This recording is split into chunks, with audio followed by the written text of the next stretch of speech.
Black Panther has protected the world for generations. It is your time. Step into the spotlight. The world's gonna start over. I'ma burn it all. Step into the spotlight.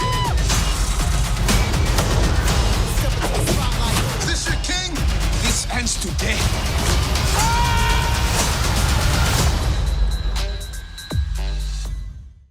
Sweet Christmas, everyone. We got some new Black Panther footage to break down, and it looks so much better than the previous trailer, so you can tell that they're still finishing some of the CG. If you're finding me for the first time, I'm doing videos all throughout the holidays, so be sure to subscribe to get everything, and I'm doing that Infinity Gauntlet giveaway, so I'll explain that at the end of the video.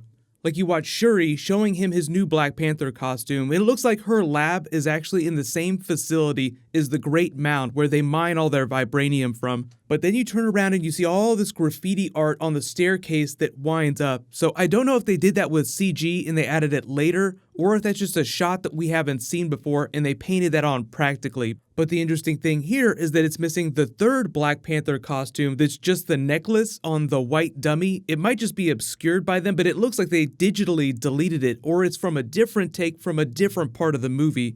It's gold like the Golden Jaguar costume that Killmonger is wearing. That actually might be where he gets his costume from. But you have to remember that there's a bunch of different tribes in Wakanda. Some of them are incredibly powerful, so they would have some of this technology too. But the whole idea is that Black Panther's family is the most badass family. So whatever technology the rival tribes, like M'Baku, Man-Ape's tribe is one of the rival tribes, anything that they can rustle up, Shuri could actually top because she's supposed to be so much smarter.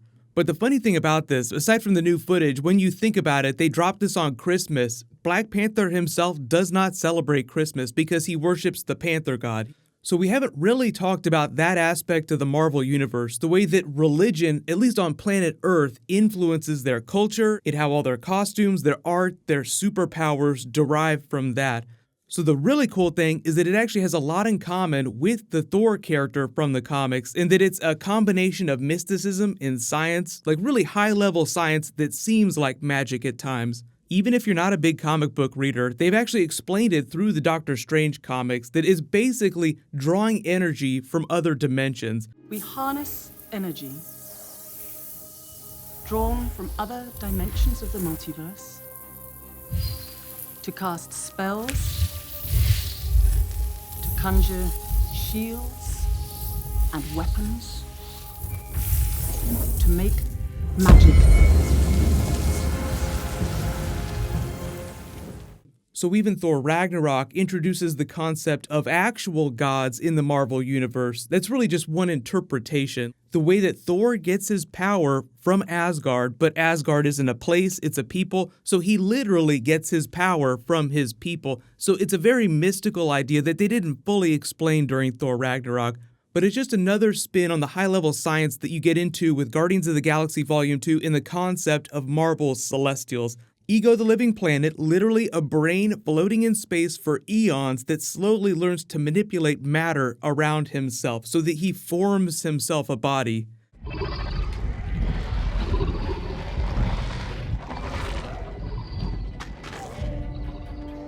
So if you're wondering how it is that Thor can be a god in the Marvel Universe, if technically we haven't got to the idea of real gods, like God in the way that you would talk about a Christian god or the god of another faith, something that exists on a higher plane of reality versus something like Dormammu, who is all-powerful, but it's really just a being from a different dimension that has slowly gained power and control of an entire dimension.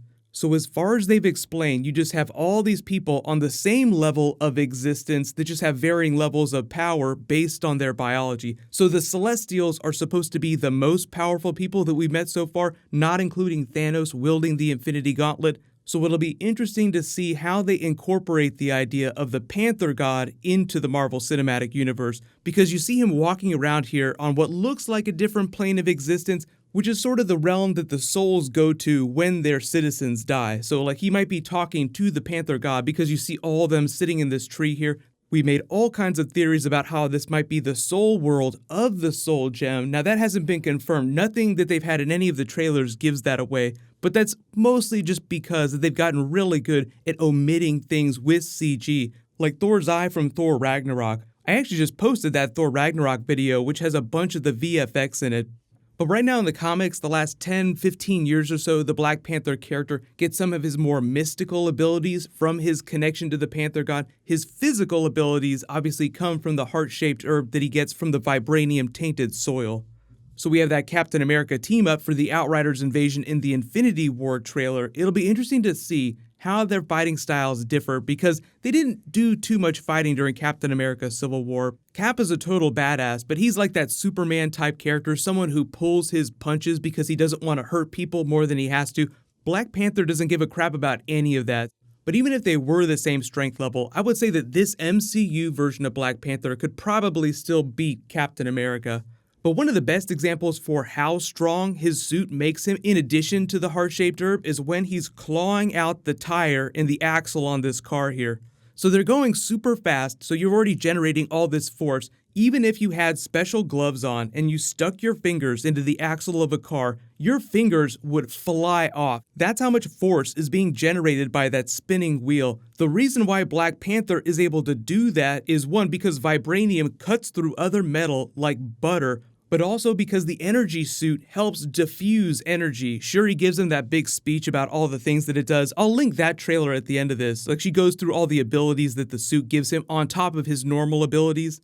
The difference in this suit is the Iron Man level abilities, where it just forms around him like Iron Man armor, but it also absorbs energy and stores it for later use, so he can give that off as pulses later, but it also aids him when he's trying to claw this wheel out.